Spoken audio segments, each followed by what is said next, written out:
All right, welcome back into the Double Coverage Podcast. Dylan Mel is always joined by my guy JaVon. Episode 7. Yes, Today, sir. we are going to be talking about some teams that left us with some question marks, not only just in week 11, some of them just in week 11, but some of them throughout the entire season, if we're being honest, and if we are ready to panic on these teams. Quick programming note for everybody who listens: no podcast next week. Thanksgiving was just tough to plan videos and get it out there. So no pod next week. We'll be back the week after that, and we'll be talking some contenders or pretenders after 2 more weeks of NFL action. But without further ado, JaVon, the team that we have to start with, a team that the confidence on them has to be dwindling at this point. The 5-5 That's Kansas wild. City Chiefs. Are you officially in panic mode on the Chiefs, man? And I feel like, a month into the season, there were podcasts that were doing it, and it was coming across clickbaity. I felt like even a couple weeks ago, there was probably podcasts that were saying, should we panic about the Chiefs? And it was coming across clickbaity. Are you panicked about Patrick Mahomes, Andy Reid, and the Kansas City Chiefs? Well, I mean, I feel like you have to be, like earlier in the season, it kind of seemed delusional to doubt them, because of people doubting them in the past. It kind of seemed like what are you doing doubting the free Patrick Mahomes and Andy Yep. Reid? But like now it's like, okay, bro, like they're 500 through 10 games, and the AFC is the AFC. Like it's gonna be a really tight race. And if you don't win your division, Well, I it's think no that loss to guarantees. Denver all but ended the division for Kansas City, Yeah. because not only would they have to finish out the year, 7-0, 6-1, which is possible, but you would need to beat Denver the next time you play them, and Denver to lose 3 additional other games. The AFC West feels like that's lost for Kansas City. Now, to be fair to Kansas City, we've seen them go on the road and have playoff success before. Just 2 years ago, they won the Super Bowl. Obviously, they played that cold game at home versus Miami, but then they went to Buffalo and to Baltimore and won those games. So Yeah. it's not like, this is a complete nail in the coffin, but this doesn't exactly feel like that Kansas City Chiefs team, even from Oh, 2 no. years ago, man. I think contextually, we have to be honest too. The Chiefs are a Super Bowl or bust football team. So when it comes to, are we panicked about the Chiefs? In what sense? Are we panicked that this team won't even sniff a Super Bowl this year? I'm panicked about that. Do I think that they'll probably still be a playoff team? I think so.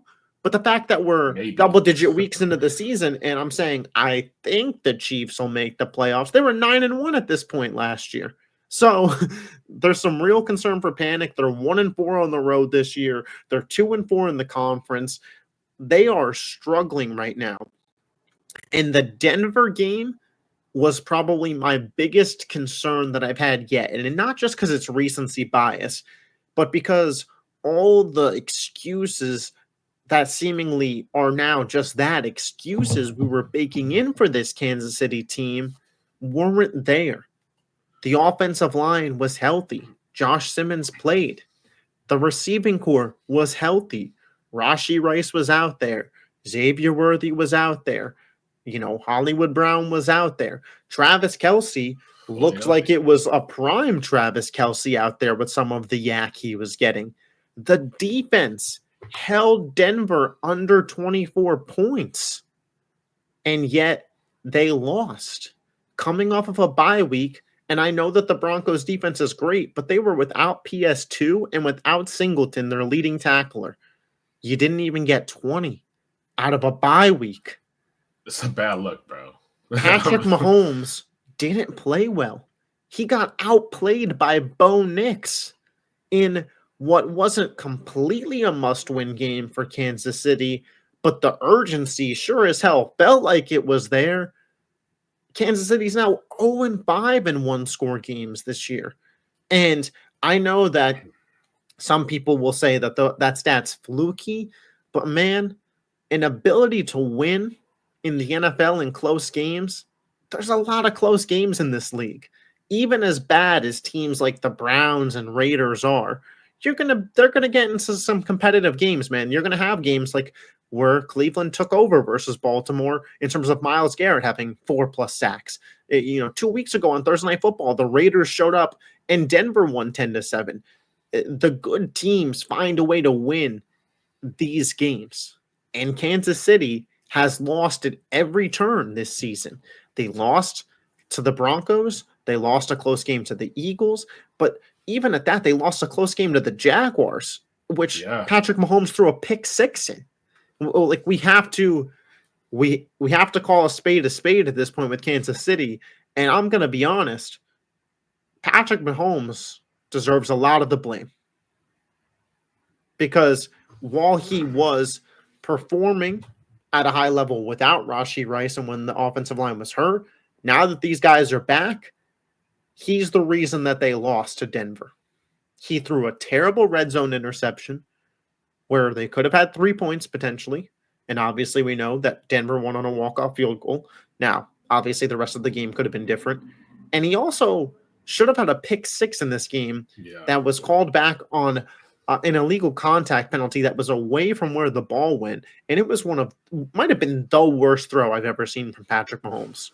So am I worried for Kansas City? Yes, very much so. I mean, when you put it that way, man, how can you not be worried about it, man? But at the same time, they don't have a run game. Nope. And that was one of the biggest questions. Everyone knows. Well, at least everyone knows now. If you want to beat the Chiefs, you just got to pressure the quarterback, man. Make them. They're not. And Mahomes is not making quick decisions. It's in his DNA to want to improvise and extend plays, and he wants the big play because they've been wanting to make the big plays for so long, ever since Tyreek Hill left, and now they have deep threats. Well, they had Worthy open on the first drive of the game, but Patrick's deep ball has been terrible this year. Again, got to call a spade a spade. He misses Worthy for what would have been a walk-in 65, 70-yard touchdown. I remember when he played the Eagles in week 2, Tyquan Thornton was butt-ass open. That might as well have been a punt return with the lack of people that were around, and Mahomes missed him. And again, am I betting against Patrick Mahomes to figure it out? No. I think that they'll still be a playoff team, but I fear that they've dug themselves too deep a hole. They're not sharp enough right now.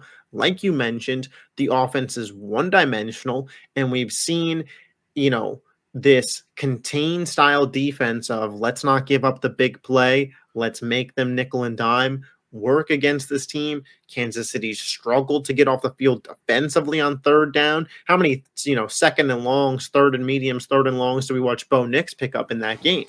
And when we're being realistic about Kansas City, I don't view them as a Super Bowl contender right now.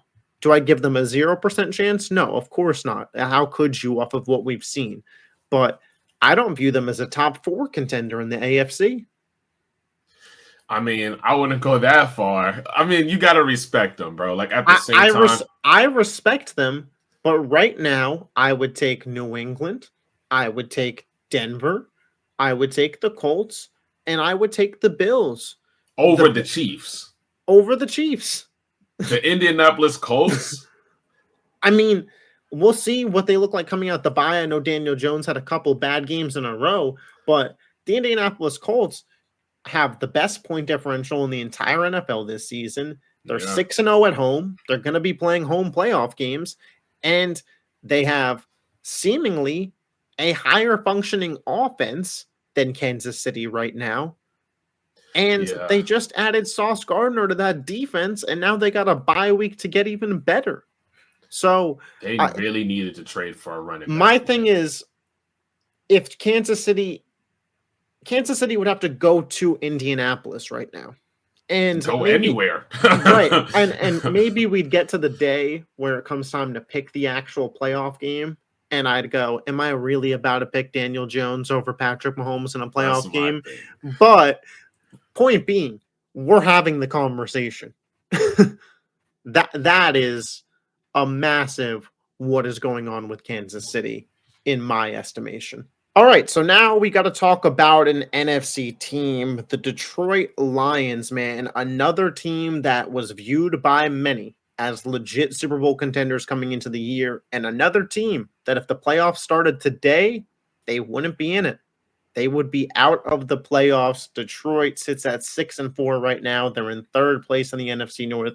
They lost both coordinators this offseason, Ben Johnson and Aaron Glenn. We wondered how that would affect the team. I do think that there is a real effect to losing Ben Johnson that we've seen on the offensive side of the ball. Jared Goff having to play more outdoor games this year than last year, I think is having an effect on his play as well. Dan Campbell took over the offensive play calling, so there's obviously been some struggle there. Detroit, I've been saying it for weeks now, they struggle to find a pass rush outside of Aiden Hutchinson. There was that big game versus Baltimore that kind of inflated their stats for a while, that if you were just kind of looking at the numbers would make them look better than they were. But you look at Detroit now, man, they're 6-4, third in their division. They still have matchups left with the Packers, the Cowboys, the Rams, the Steelers, the Vikings, and the Bears. The only real easy game left on their schedule is this upcoming week versus the Giants. Even then, bro. Where's your concern out for the Lions, man? It's gotten to a point. Well, I am panicking for them, but it's gotten to a point like the Lions may need to accept the fact that you're never gonna win a Super Bowl with Jared Goff as your quarterback, bro. It's just not gonna. I've never seen a quarterback more stationary. He does not. Not only does he not move, like he cannot move out the pocket. 40-year-old Aaron Rodgers is more mobile than current Jared Goff. And it's crazy, bro. And they're starting to become predictable. I can't tell you how many times they want to do an outside run to Jahmyr Gibbs on freaking third down or second and long. Like, I don't understand what's going on there now. And like you said, the pass rushing is a big problem. But I think there's way more problems. The main problems are on the offensive side of the ball. I can say that. And it starts with Jared Goff. I don't think it's Ben Johnson's fault, but I do think the lack of getting Montgomery involved, being one. I mean, the offense hasn't been as dynamic this year as it was last year. And there's a couple different. The reason I say that I think they're missing Ben Johnson is because of the rushing success that I'm seeing Chicago have. Now, that could be attributed to a couple of things, right? Ben Johnson, obviously, he goes from Detroit to Chicago, and you see that run defense. But what else did Ben Johnson do this offseason? Brought in 3 veteran, great to good interior offensive linemen. What happened to Detroit this offseason? They lost 2 of their great interior offensive linemen, Frank Ragnow and Kevin Zeitler. So, is it them? Is it Ben Johnson? Probably a combination of both. That's why you see them so often going to the outside now, I believe, because they know the interior run game isn't what it once was. Whether that's scheming or personnel, to be determined potentially in the future. Jahmyr Gibbs is obviously, to me, the best player on this offense, which is why they so try to heavily get him involved. But the big thing for me is Detroit last year on their turf, in the dome, on the track field, was able to use their speed, punch teams in the mouth, get a lead, and play with a lead. And it just hasn't been the case this year. And when you put Detroit in a must-pass situation, the team becomes incredibly ineffective compared to what we know the Lions could be. You saw it versus Philly, man. And I pointed it out.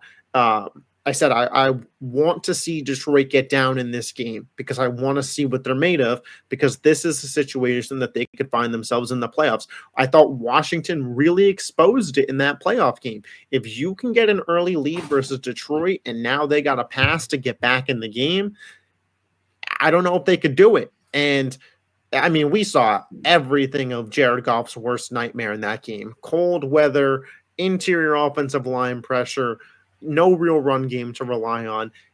He was always going to look terrible in that Philadelphia game, but you look at this now, and the thing with the Lions that they have to recognize too, when you talk about Jared Goff, is, and it depends when they play these guys, but you play in a division where you go to Lambeau Field and to Chicago. I think it's still called Soldier Field. They're I don't not know. playing in That's the what it they're is to not me. playing in domes, man.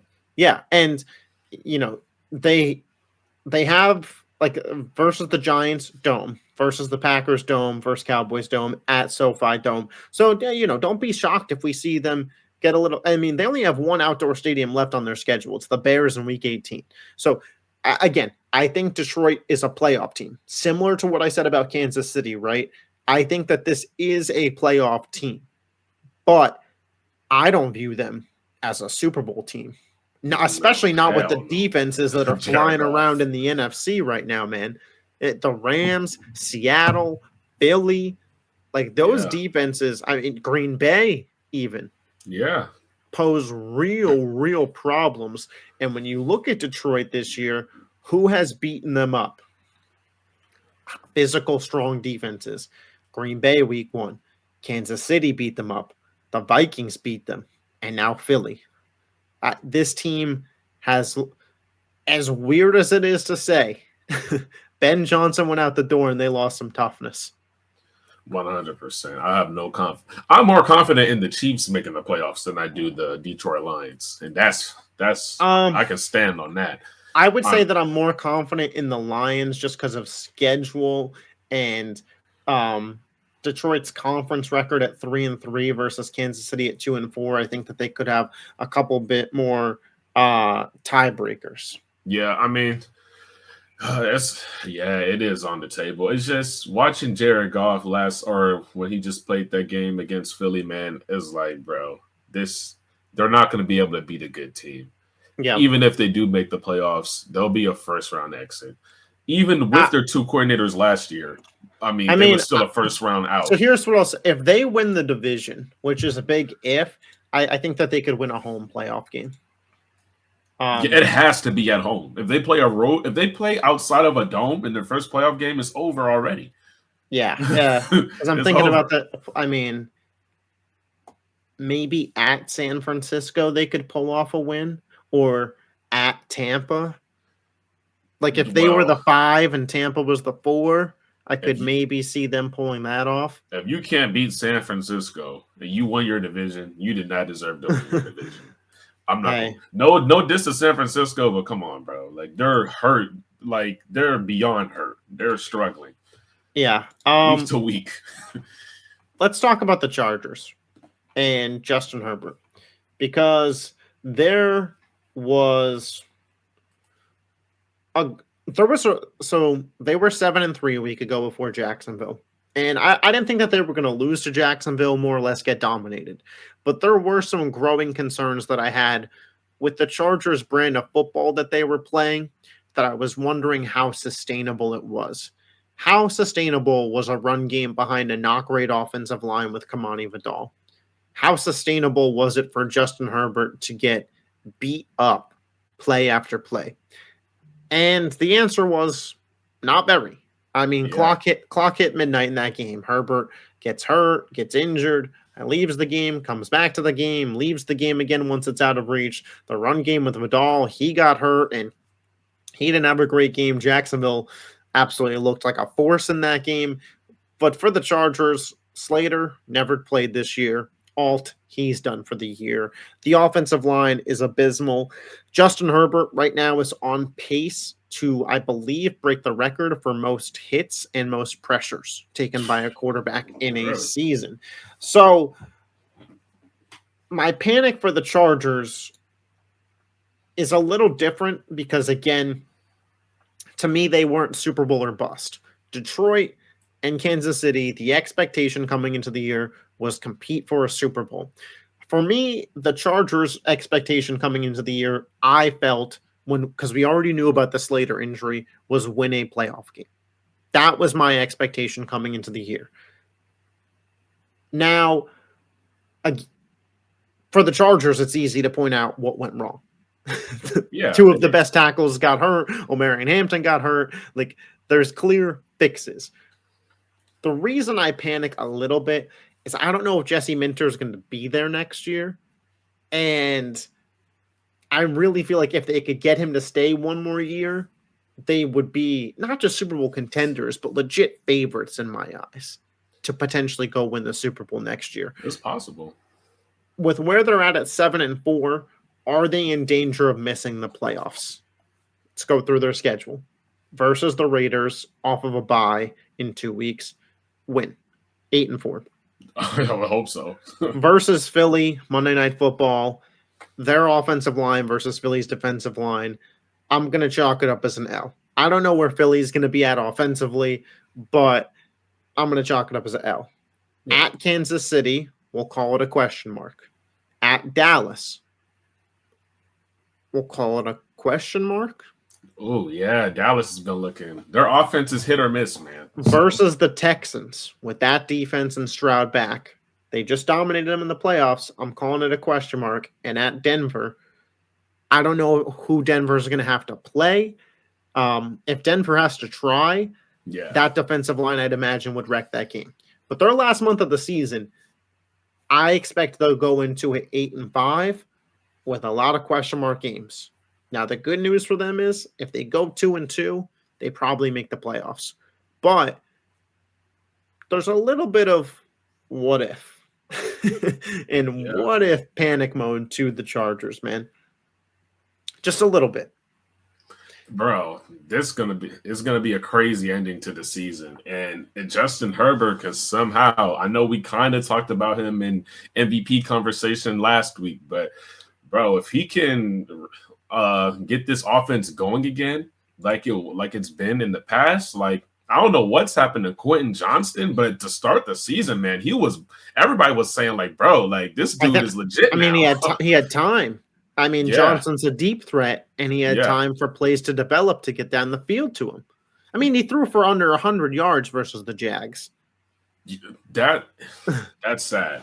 And now it's like, bro, now it's just all Ladd McConkey or some catch and run from the rookie tight end. Like, they don't got nothing else, bro. It's crazy. I mean, Keenan Allen was the leading receiver versus Jacksonville, but the guy threw for 80-something yards. So I don't know if the leading receiver gets any pats on the back. Again, for the Chargers, my panic is, hey, let's not just write this team in as definitively making the playoffs, but unlike Detroit and Kansas City, I think the issues are easily identifiable and there's a clear solution to them.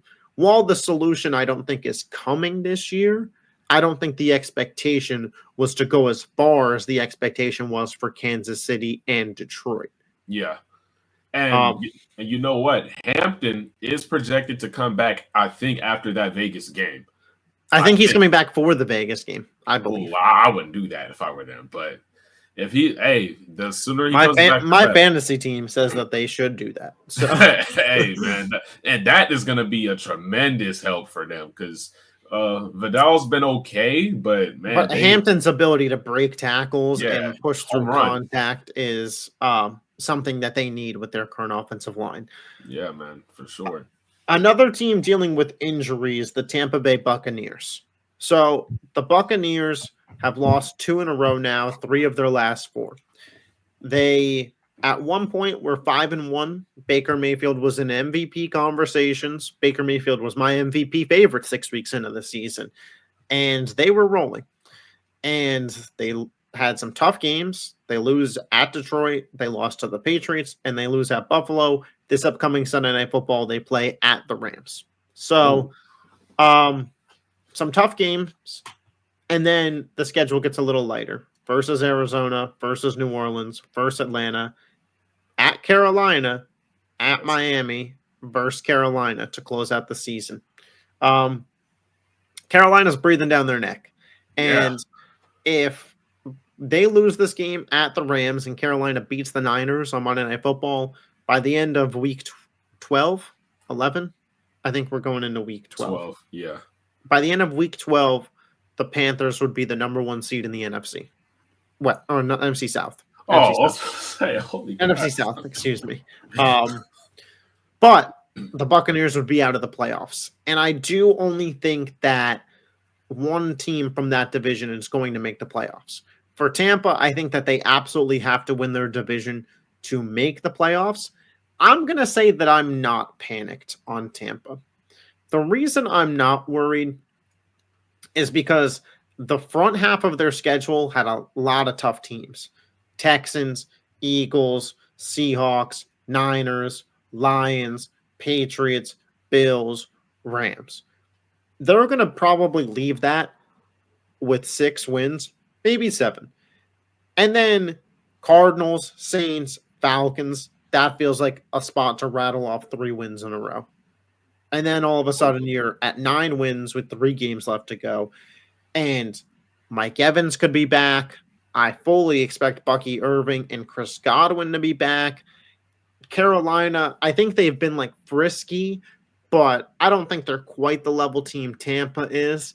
So I'm not panicked on the Buccaneers. I think it's been a bad stretch, and I think that they really do need Chris Godwin and Mike Evans back as soon as possible because these defenses are just starting to scheme.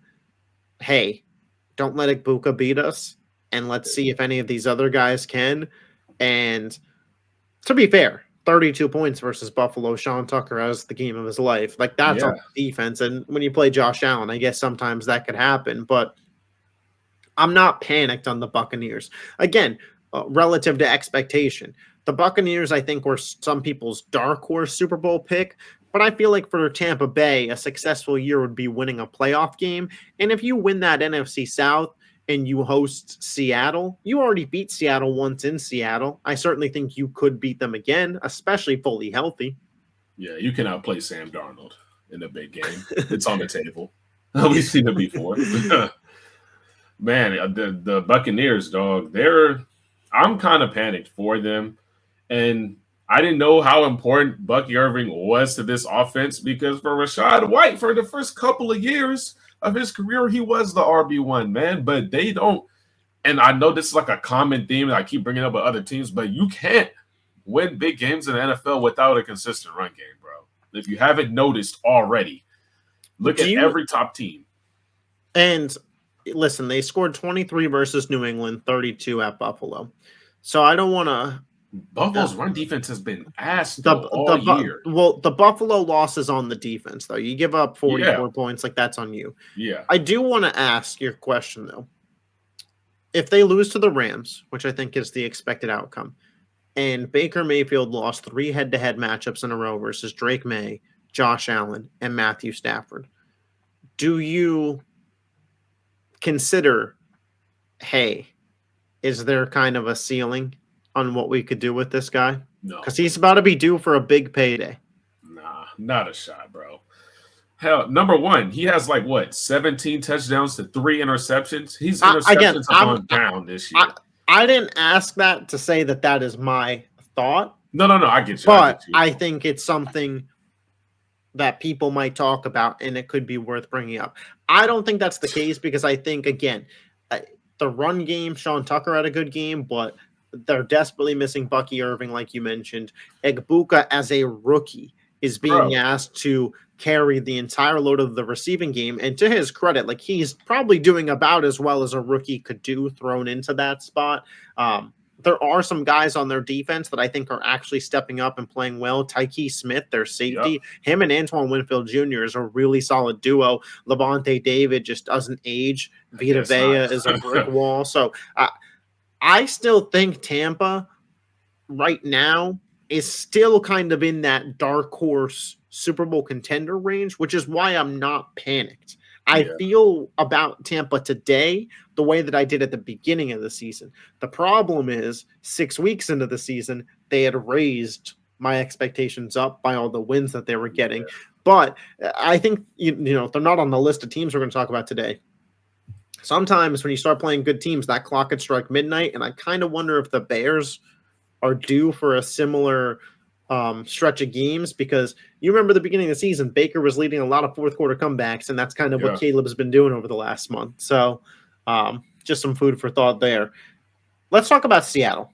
And I know Seattle being in this video to some people is going to seem like, what the hell? And apologies, Ernest Jones, if you're watching, because we are going to talk about Sam Darnold a little bit. And yes, Sam Darnold is also the reason why the Seattle Seahawks are 7-3, and he has come in and the offense has performed better than I think either of us expected going into the season. Darnold is fringe MVP candidacy, and before the 4 interception game, he was thoroughly in the mix. JSN's a top 5 wide receiver in football, and they have a top 5 defense in football.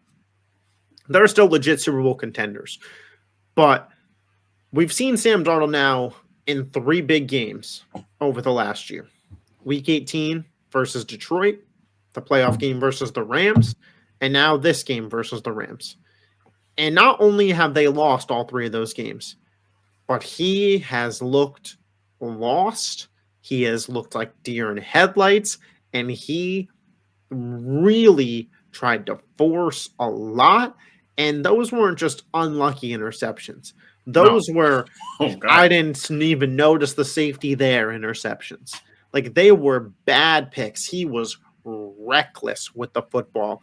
And Sam Darnold, to his credit, like, one of the good qualities about him is that he's a play extender and a creator and strong arms. But in that Rams game, that shit killed him.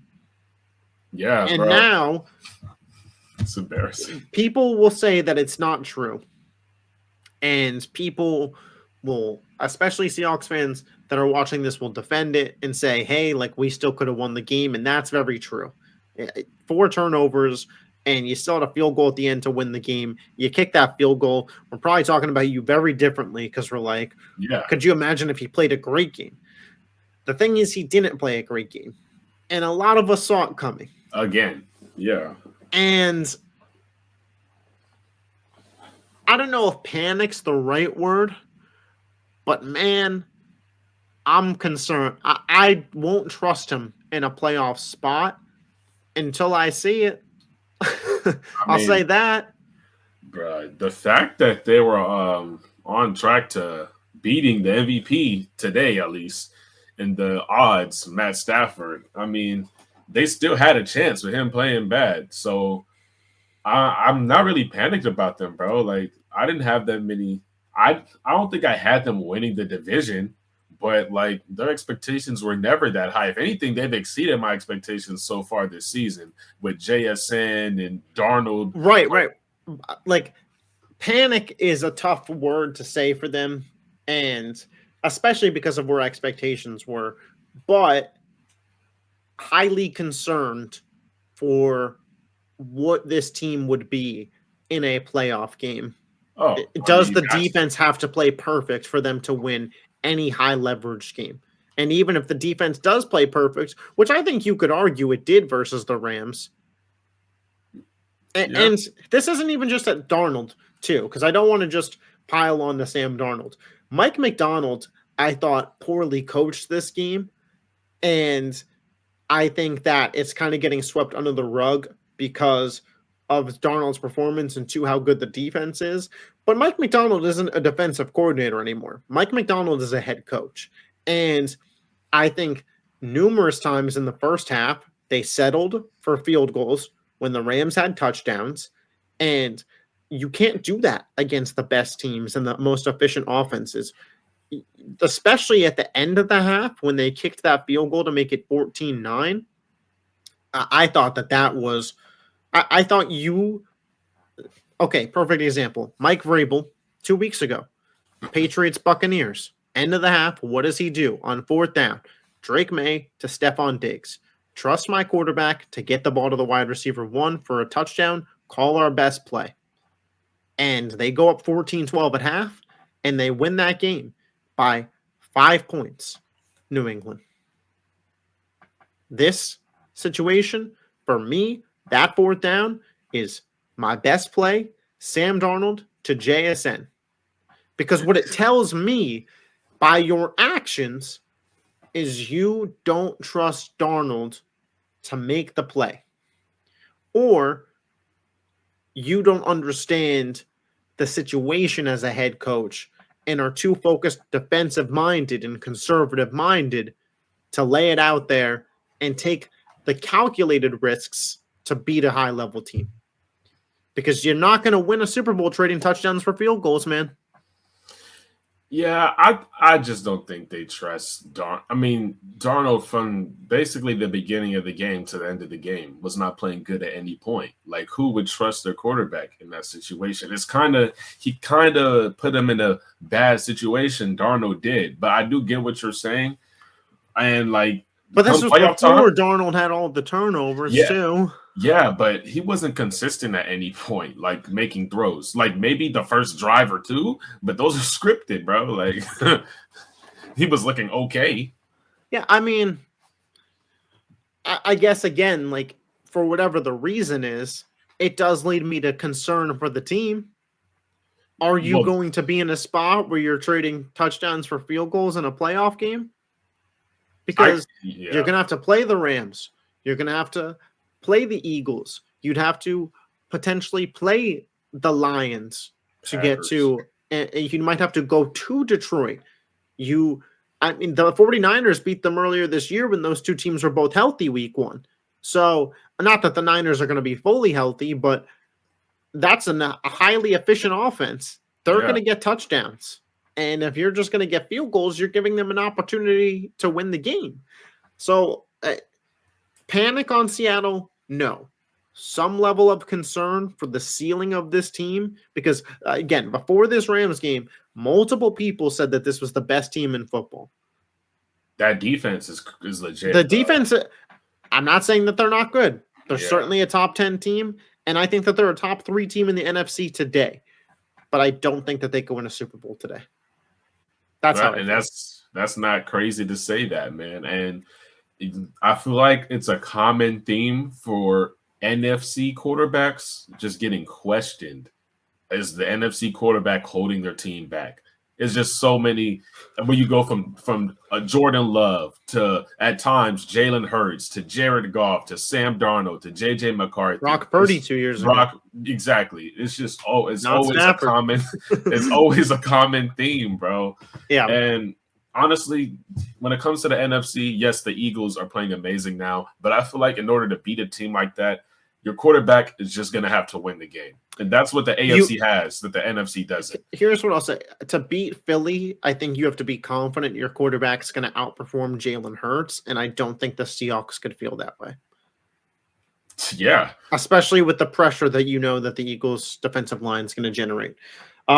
Speaking of concerning quarterbacks in the NFC, the last team we're going to talk about today, the Minnesota Vikings. The Minnesota Vikings. Lord. I don't know if I've been more wrong on a team this year. I picked the Vikings to win their division, if you remember. And my logic behind it, which I still stand by, was fine logic. Obviously, it wasn't correct, but was this team won 14 games with Sam Darnold. They improved the offensive line and defensive line. How much worse could JJ McCarthy be? The answer is a lot. The answer is a lot worse, man. JJ McCarthy had a good fourth quarter. JJ McCarthy had a horrendous first 3 quarters. The Vikings are 4-6. The Vikings let Sam Darnold walk out the door. The Vikings, outside of JJ McCarthy, have a roster that's ready to compete. Right you now. Want some proof? Go look at last year. I think the Vikings need to be heavily concerned. And this isn't me calling for JJ McCarthy to be benched, because I think at this point you got to take your medicine, let him go through these games, and pray he gets better. I don't know, bro. I mean, what are you going to do? Bench him? For who? Carson Wentz is better than him right now. But Carson Wentz is hurt. He is. How long is he out? He's out for the year. Oh, shit. I knew he got hurt, but I know the timeline was a little bit weird. Listen, Wentz, I'm not benching JJ McCarthy for Max Brosmer, bro. I'm not doing that. I'll just let JJ McCarthy learn who he is as a quarterback. Well, you put it that way. And I So think that that's the right choice to make, by the way. I think the right thing to do is to see this through. And he wouldn't be the first quarterback in NFL history that struggled a ton through his rookie year and then in year 2 got better. It would, we've seen it happen before. Obviously, there's all like the Peyton Manning, comps. And he lost a obviously, whole year to that injury though. That's what's really. but he's young. But he's young. He He was is. also he's still just 22 years old, man. Like he's gonna be 23 next season. He'll still next season he'll be younger than Bo Nix was his rookie year. So in just in terms of age and ability to improve, but I'd be worried that my worry for Minnesota would be, and my concern comes in. Did we build this great roster and have a guy in the building who, if he had another year in the system, because Sam Darnold was an MVP caliber type player last year. Yeah. He was a Pro Bowler. Did we let that go, betting on a rookie that stinks and is going to stay stinking? Bro, Because you see what Darnold's doing in Seattle. He looks better this year than last year. Yeah. And if you had kept him in Minnesota, I loved JSN, but with Jefferson and Addison, Naylor coming along. I mean, the defense isn't as good as Seattle's, but the offensive pieces are better. And look at Seattle, man. They're 7-3. When it comes to the Vikings, bro, this is all on McCarthy. I'm not gonna lie. It's all on McCarthy. He was injured all of last year. He missed a very big chunk of this season. And then when he comes back, he's horrible. He's one of the worst quarterbacks in football. And I'm not falling for the Bo Nix syndrome. He's good in the first 3 quarters. Then the fourth quarter, he's okay. Or sometimes he leads them to come back. I'm not falling for that, bro. He's one of the worst quarterbacks right now. I was talking to a Vikings fan that I work with about JJ McCarthy. I said the one thing I can't deny about him is he has the clutch gene in him. Unfortunately, he doesn't have the good gene in him the first 3 quarters. And that's facts. That's 100% facts, man. You can see Justin Jefferson visibly frustrated with the play. I don't think he's had 100 yards in maybe 2 games this year? Maybe? Yeah. And this entire season. The offense, again, we know what it can be with good quarterback play. Yeah. I think it also hurts the Vikings and JJ McCarthy that we saw what it could be with good quarterback play. Yeah, because now it's off now just all clearly. Listen, you watch the games, it's JJ's fault, but the proof is literally in the pudding from the past 2 years of what this team could have been. He has, and he hasn't played a full season, but he has 842 yards, 6 touchdowns, and 8 interceptions this year. That's not going to get you into the playoffs. And what is that? 5 games? In 5 games, that's what he has. And he has multiple games in which he's taken over 5 sacks, which some of that wasn't necessarily his fault. Yeah. He has no games this year with better than a 60 QBR. No games this year better than a 55 QBR. He doesn't have a 100 passer rating game this season. He has multiple passer rating games under 50. He's been bad. Yeah. And if I'm a Vikings fan, I grit my teeth and I pray and I hope that he figures it out. And listen, if he's going to, it'll be with Kevin O'Connell, Justin Jefferson, and them guys, right? But it's not going to be this year. It's not going to be this year. But I will say, the one thing I'd be looking for if I was a Vikings fan is, do you remember how Bryce Young finished off last year? They weren't winning games, but you saw the development, you saw the growth, and you saw the signs. That's what I'd be looking for if I was a Vikings fan this year, because obviously the Panthers are a better team this year than they were last year. But that's not Bryce, though, either. Bryce, I thought, played much better last year in the second half of last year. Yeah, that is true. But they added this year they added some talent around him for sure. but Minnesota already has the talent. So if Yeah. JJ could just get better, again, maybe panicked isn't the right word, maybe concerned is, but I certainly have my question marks about the future of the Minnesota Vikings. Yeah, 100%. It's not even the Vikings more as just McCarthy is like, bro, he's Dylan Gabriel bad. Like if you take out the fourth quarter, yeah, bro, he's that bad. And when you have Justin Jefferson and Jordan Addison on your team, Naylor has had some big games. Hawkinson's pretty And the cool. defense is good, man. Yeah, and then the defense the last couple of years has been very good. Like consistently. High-level quarterbacks have had success against the Vikings defense, but there's only 8 to 10 of those in the league. Like you'll be a playoff team with that defense for sure. Yeah, man, those are the 6 teams. Kansas City, Detroit, the Chargers, Bucks, Seahawks, Vikings.